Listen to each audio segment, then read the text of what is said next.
हमारे लिए सारी चीजें गर्व की हैं।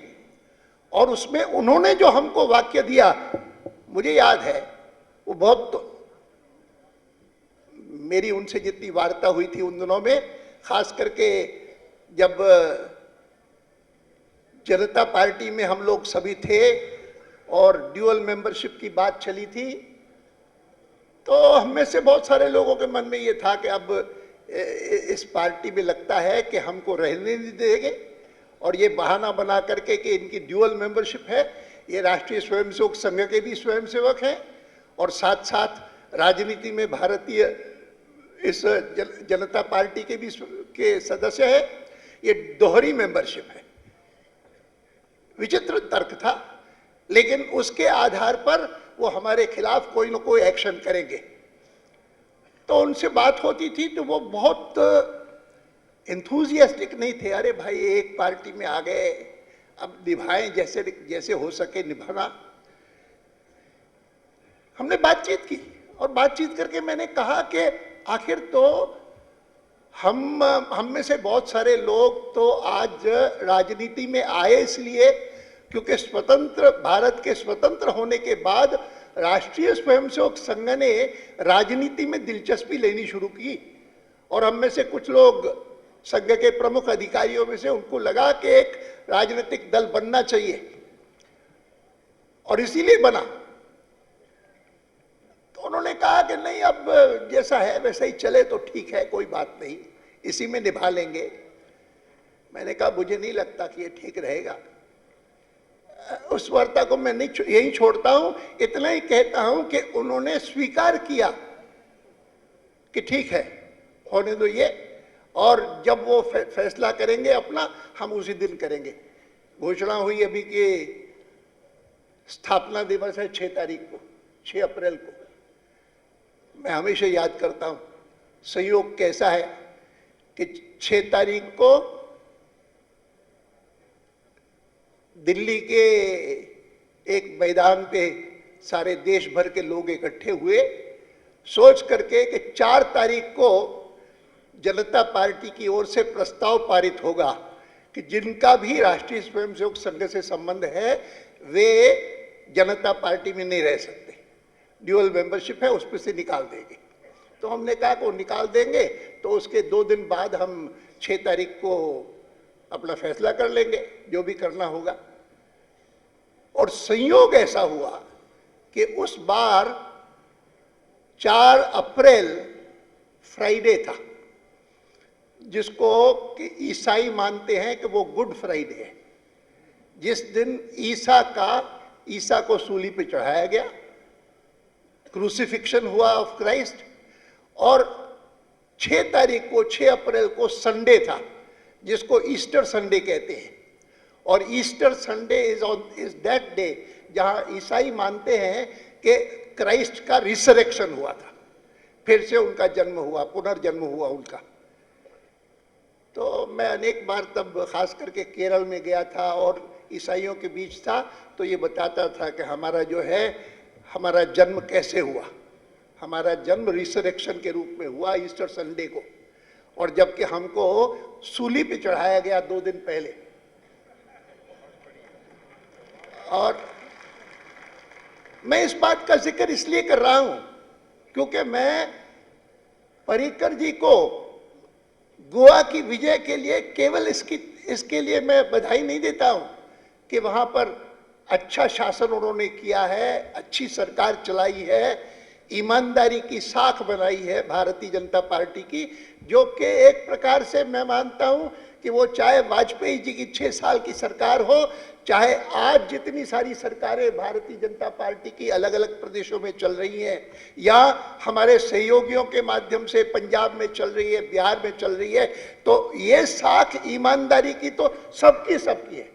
कोई नहीं, कभी हार भी जाते हैं, चूक जाते हैं कि अगर हमारे कार्यकर्ता एक साथ काम नहीं कर सकते, प्रमुख लोगों का आपस में तनाव होता है, कुछ थोड़ा बहुत होता है।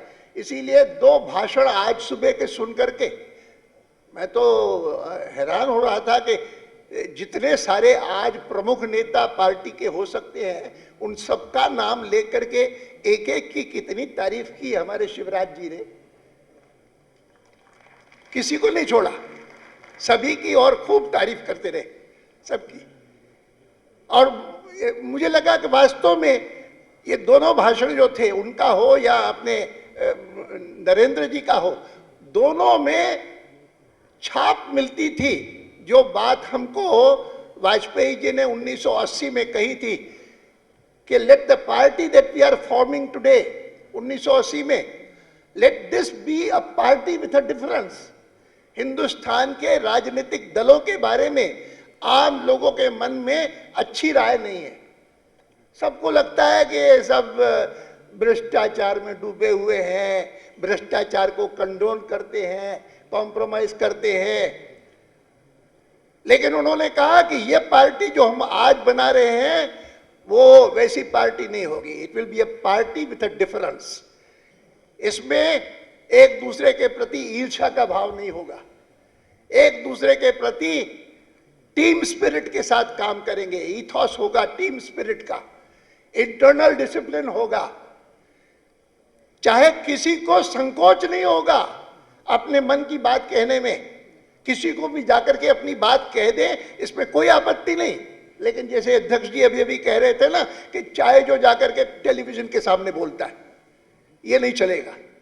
कोई बात कहनी है आपको, मान लो आपको लगता है कि ये अधिवेशन जो है उसमें ये कमी रह गई, तो वो जाकर के आप विजय गोयल को बताइए, हमारे अध्यक्ष जी को बताइए, जो संबंधित लोग हैं उनको बताइए। उनको सार्वजनिक रूप से कहना, उसमें आपका नाम तो हो जाएगा कि देखो उन्होंने सार्वजनिक आलोचना की कि भोजन का बेकार प्रबंध था। कोई बेकार था बिल्कुल सारा। पब्लिसिटी तो होती है, और राजनीतिक क्षेत्र में छपास की इच्छा होती है, छपना चाहिए, मेरा नाम तो छपना चाहिए। अखबार छांटी जाती है, समाचार सारा देखना, उसमें देखना मेरा नाम आया कि नहीं आया। ये एक साधारण कमजोरी है। संसद में भी हम देखते हैं भाई क्या हमारा नाम आया, बोला तो हम, और उसमें जितनी उटपटांग बात कहते हैं उतना जरूर छपेगा जरूर। साधारण ठीक ठाक बात कहेंगे तो लंबी छपे। और इसी कारण मैंने आपको कहा कि आज सुषमा जी को सुनने के बाद तो मुझे लगा कि भाई अब इसके बाद काहे के लिए समापन का भाषण हो गए। उन्होंने सब समझा दिया, यहां तक कि जहां जहां पर हम सफल नहीं हुए, हार गए, तो उसका कारण भी बता दिया, केवल मात्र जीत का नहीं बताया। और उसके अलावा ये अगर न भी होता तो भी मैं इतने साल तक अटल जी के साथ रहने के बाद मैं सार्वजनिक रूप से भी ये इनकार नहीं करता हूं कि अगर कोई कहे कि अटल जी बोलेंगे उसके बाद आप बोलिए, तो मैं कहूँ मैं तो नहीं बोलूंगा भाई, उसके बाद नहीं बोलूंगा। वो हमारे देखिए ना, सुषमा जी के बाद वो बोले, हमारे रविशंकर जी वैसे बहुत अच्छा बोलते हैं, लेकिन कोई लोग सुनने को ही तैयार नहीं थे।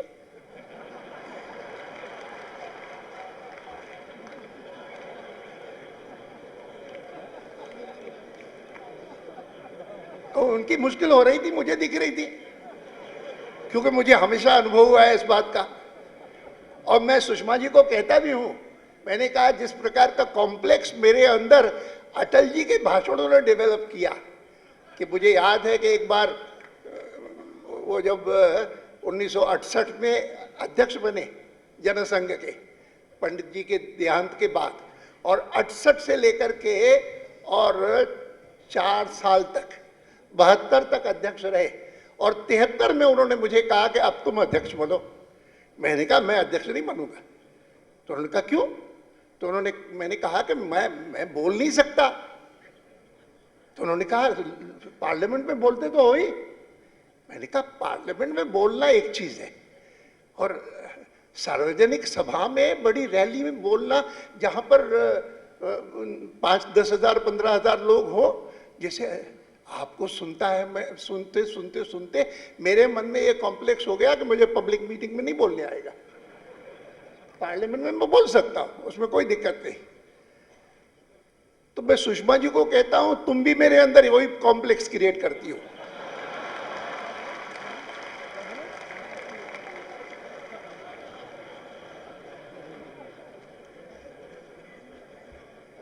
नहीं नहीं, पर यहाँ कॉम्प्लेक्स नहीं है, यहाँ तो अपने ही लोग बैठे हैं, ये कोई बड़ी भारी रैली नहीं है।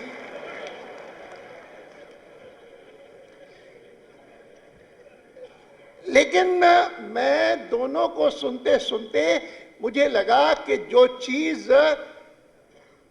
विवेकानंद जी ने कही थी, that we need men with a capital M, योग्य हों, समर्पित हों, देशभक्त हों, राष्ट्रभक्त हों और समाज की सेवा करने के लिए तत्पर हों। ये जो हमारे मन में विवेकानंद जी ने बात पैदा की, वह वास्तव में राष्ट्रीय स्वयंसेवक संघ के जन्म के बाद से लेकर के, और उसमें से हम क्योंकि जन्मे हैं सबके सब, इसीलिए ऐसा शानदार एक Galaxy of individuals who had all these qualities, and therefore it is ke the Janasangh first and BJP today is what it is. ये जो है वो इस कारण है कि इतने प्रतिभाशाली लोग, इतने समर्पित लोग, इतने अनुशासित लोग, वो सब के सब हमारे साथ हैं। और मैं आपको कह सकता हूं कि मैंने राष्ट्रीय परिषद के अधिवेशन 1951 में जनसंघ का जन्म हुआ, और मुझे याद नहीं कि 53 में जब कानपुर में पहला अधिवेशन हुआ था,